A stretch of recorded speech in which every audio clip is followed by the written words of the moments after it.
Hi guys, I've got some bad news for you for thumbnail drew you in. The toast's gone and it's actually coffee. So today we're going to look at a couple of different kinds of radios. There needs to be a disclaimer here. So if you are a radio amateur, 99% of what I'm going to cover here does not really affect you. This is aimed at business radio and commercial radio use only. Everything that I'm about to give you is gospel in the eyes of Ofcom. The way business radio and amateur radio work are completely different. You are very, very heavily restricted. We're not going to touch on PMR or what the United States and Canada know as FRS. This is completely UK centric. Some of this will apply to Europe, but we've always had our own way of doing things. PMR is harmonised across Europe, so some of that will apply. I don't have any PMR radios, so we'll cover those quickly in a second just to get things out of the way. The radios you see before you, well, two of them work, but they are just generally my collection of radios, and there's a selection from each one. So we'll quickly go through PMR. So PMR is private mobile radio, and these are the cheap ubiquitous handsets you can buy, or in the case of some of the Motorola ones, they're not that cheap. They are low powered, they are designed for short range, and they are fixed and restricted in many ways. You may not have base stations, you may not have a ERP greater than 0.5 watts, and you may not have a removable antenna. There is an erroneous belief that the commonly available, I think, RT777 or Baofeng 888 are license free and can be used regardless. There is actually no way in the eyes of Ofcom, unless you are an amateur, you can use these radios. So if you've been sold them as cheap free walkie-talkies, you really want to bin them and get rid of them. Ofcom are hot on radio frequency use, and the fines are large and you will lose your equipment. So if you are watching this and you are using a set of those Baofeng 888s as cheap, easy to use radios for the kids and that, you need to take them off them and give them to a radio amateur, or even better, bin them. They cannot be made to work legally without a license, and with a business radio license it depends on who you ask, mostly because it turns out the CE certification on those radios is bogus. We did a lot of work with Baofeng in the past, and although we managed to get the appropriate certificates for radios like these, we were never ever able to get the 888 radio certificates, and they're garbage anyway. That covers that. Obviously on the 888s the minimum output power is 1 watt, and the radio areas are removable, so that rules you out of PMR, even though they can actually do that frequency range. So we're just going to have a look at these and discuss the various benefits of them. We have some very different kinds of radio here. Some of these you will recognise, some of these you will recognise if you've worked in ambulance, police or fire as well. So we'll pick up the easiest one first, which is this. This is a network radio. This uses the 2G, 3G or 4G network, and basically it works much more closer to voice over IP than anything else. This one does have a UHF radio built into it. Good luck getting it to work. These take 1 or 2 SIM cards. They use software like Zello, Broadnet, RSG365 or similar, and these are great little radios within limits. So if you're doing event work, or you're covering a site where there's very few people but good radio coverage, or even Wi-Fi coverage, because these can do Wi-Fi, these are really good for that. If you are running a business where your drivers are out and about all the time and you are running over a wide geographical area, these are actually unbeatable. These will work where these will not necessarily work at all, especially when you're talking about between counties and things like this. Many private medical companies, search and rescue organisations, the 4x4 groups and that, all use these radios. They can be made to work very, very, very well. GPS allows for dispatch and things like that, and they're generally great little bits of kit, and they can be had fairly cheaply, certainly within the remit of the professional radios like the Motorola. They fall down Anywhere where you're going to have mobile coverage problems, so large events, Great Dorset being a great example. We know that these do not work at the Great Dorset Steam Fair. We know that they do not work at events where there are large numbers of crowds, because people forget that radio is a finite resource. It's not infinite, and mobile phone masts can only deal with so many handsets before they become swamped, at which point messages become delayed, go missing, or just don't arrive. We have had events where we've taken these down for testing. Wings and Wheels in Dunsfold being one. The radios worked absolutely beautifully up until they opened the gates. Within an hour of the gates being open, we were getting messages that were being delivered up to 3 hours late. So if you're going somewhere where there's a lot of crowd, don't use these, or, as we have done on other events, use a satellite back end and Wi-Fi for them. But they're good. They're good sets. We do like these. We've got those in all our vehicles. So we'll touch on these ones now. So Tetra we'll come back to in a minute, because that's going to take up most of the video. UHF and VHF, which are these? Anyone that's done any event work knows the Motorola radios. They're great. They are indestructible. We've had these run over by armoured personnel carriers. We've had a customer put one through a dishwasher. They are borderline indestructible. They are good quality. They just work, but you need a license for these. The UK Simple Business License covers these on 449 to 458 on UHF. Most of these are UHF. There are some VHF ones around, but they're rare. I think we've got one that came in a batch of other radios, and we've never used it. They are really good, reliable, solid, general purpose radios, and a lot of digital users have gone back to these for various reasons that I'll cover when I cover DMR in a second. Parts are cheap, plentiful. The radio can be picked up for a reasonable amount of money. Curiously enough, a 10-15 year old GP360 will cost you about the same as one of these network radios. If you don't need the close-in, in-crowd coverage, the network radios are better. However, if you are working crowded areas, you have vast numbers of users, you think your mobile infrastructure is not good, then you won't beat these. These can be used as repeaters under the license quite happily. You need a slightly different one for the Simple Light for that, but you can do it. And they are just awesome radios, and these are actually the radios we run for all our events and all our communications. We have 47 of these, which is how confident we are in them. Great little radios. So you can now buy a lot of Chinese import radios. These two are examples of these. This is actually quite a nice little radio. I would say this is probably one of the better ones. This is a Pofeng GT3, also known as a Baofeng GT3.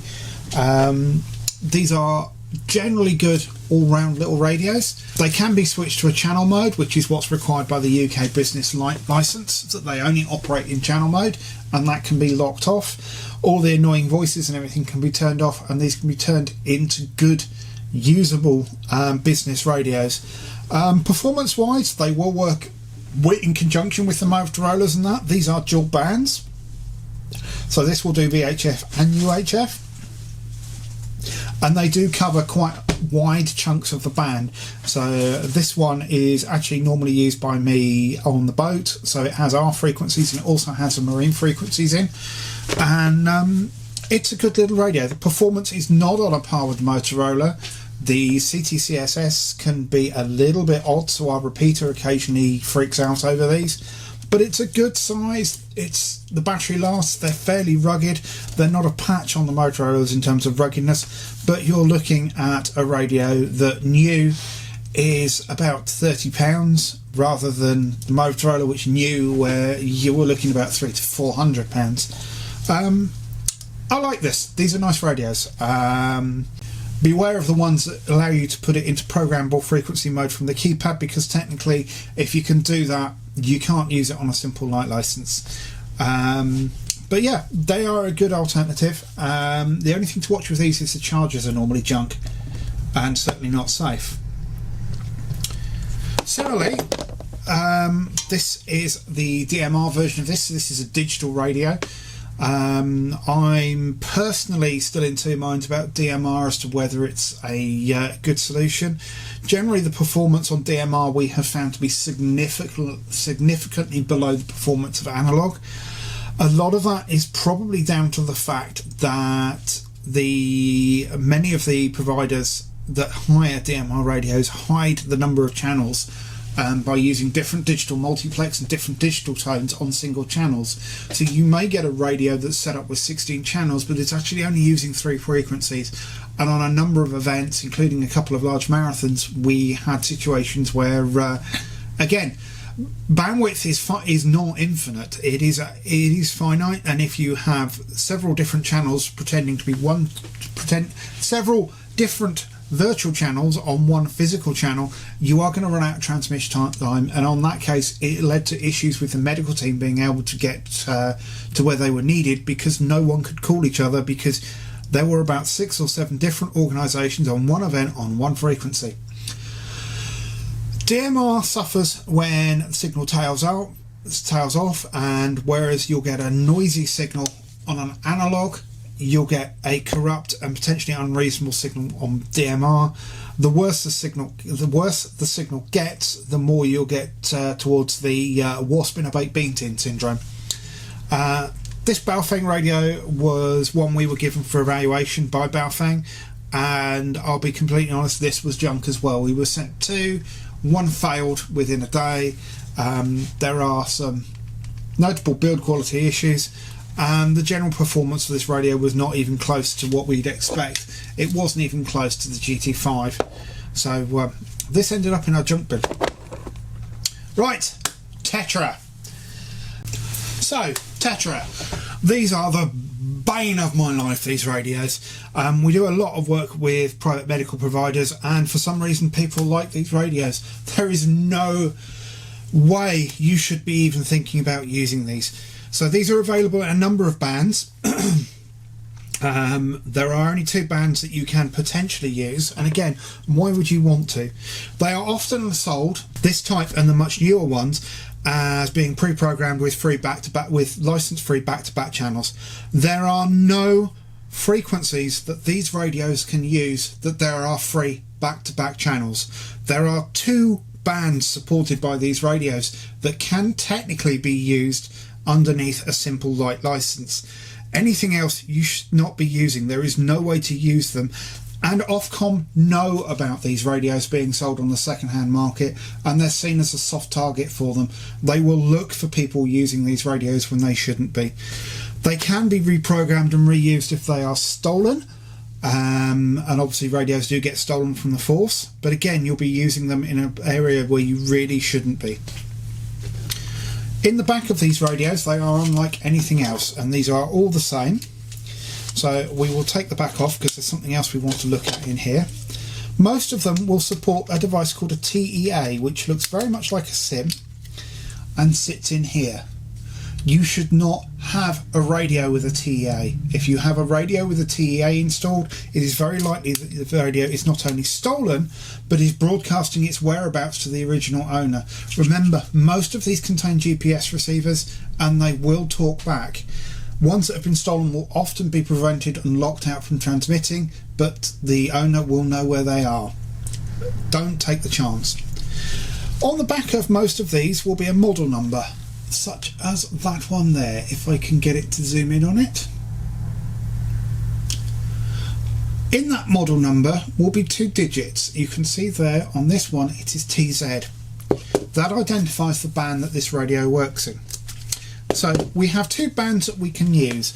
UO, which is 440 to 473 megahertz, and UW, which is 467 to 473 megahertz.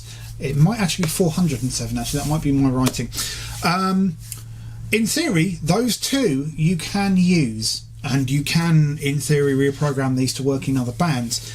If your radio says anything other than that, you cannot use it. And particularly, most ones in the UK will be marked as TT. TT is the band used by Airwave, which is 380 to 400 megahertz. That is also in the top of MOD spectrum. If you are caught using these by the MOD, they will have a sense of humour failure, as will Ofcom. And as I said, Ofcom target these because they know they're an easy target. You shouldn't have them. There is no way you should be using them. So if you're caught using one of those radios, you're stuffed. Your other options are TG, TL, TN, TR, XB, TZ, which is another common one, TS, TW, also common in the UK, and TT, which we've mentioned, which is Airwave. There's no way you should have them. And let's just assume for a second that you do actually have one of these that's been programmed. It's on the correct frequencies. So your UHF Simple Light is 7 channels extending from 449.3125 megahertz to 458.8250 megahertz. So assuming you've got one of these that's programmed and is on the right channels, you're going to run into several problems. These handsets are designed to run with a repeater network. There is a massive national repeater network for Airwave. These only have to talk to the repeater, or if there is a vehicle involved, Airwave systems will talk to the vehicle and then talk to the network. These only output on average about 1 watt. This is 5 watts. So why would you even want that? This will perform marginally better than a PMR 466 set without any of the benefits, and these are sold as at a premium for some reason. You will be looking to pay around 150 to 200 pounds for that set to go nowhere near as far as that. That's significantly more than one of these, and this will still give you better coverage. Or you can even go to DMR for the same money, or 4G. Why would you do it? They're worthless. If you are offered these, even if they are on the right frequency, then walk away from them. Go with one of the other choices we've got here. This is turned into a bit of an anti-Tetra rant, but it is something that quite frequently comes up on the private medical groups that I'm a member of. There is no reason to have them, even if you've got the vehicle-based sets. There are some very nice Simoco sets out there. Now, they're a different kettle of fish because the output power on them does go up to 25 watts. And if you get one, the SRM 1000, I believe, can be unlocked. They are actually useful radios. They've got a decent amount of power. They can mostly be programmed to work in the right band. And obviously you then do potentially have the repeater functions in here as well. Whether you can get the trunking functions working, I don't know. There's nothing to say you can't use trunk radios on those bands. But there you go. There's the main choices that you've got. Just for reference, the UK Simple Light, you have a VHF low band, which is 5 channels from 77.6875 to 86.3750. VHF high, you have 7 channels from 164.0500 to 173.0875. Again, a block of 7 channels. And UHF 449.3125 to 458.8250, which is again a block of 7 channels. Your PMR frequencies, which unless you are using a PMR radio, a specifically sold as PMR radio, you should be on 4460 to 446.2, depending on whether you're an analog or a digital user. Again, no base stations. Your ERP must be under 0.5 watts, and you're not allowed removable antennas. I have some memory that that may have changed with the removable antennas, but it's not supposed to be something you're able to do. So there you go. There's your options regarding handsets for business radio. Please, please, please stay off of Tetra because you're wasting your money. And I'm now going to drink my coffee, and I think it's time, having filmed for 2 days solid, that I went and do some video editing. Anyway, don't forget to like, don't forget to subscribe, and I'll see you in the next one. Take care.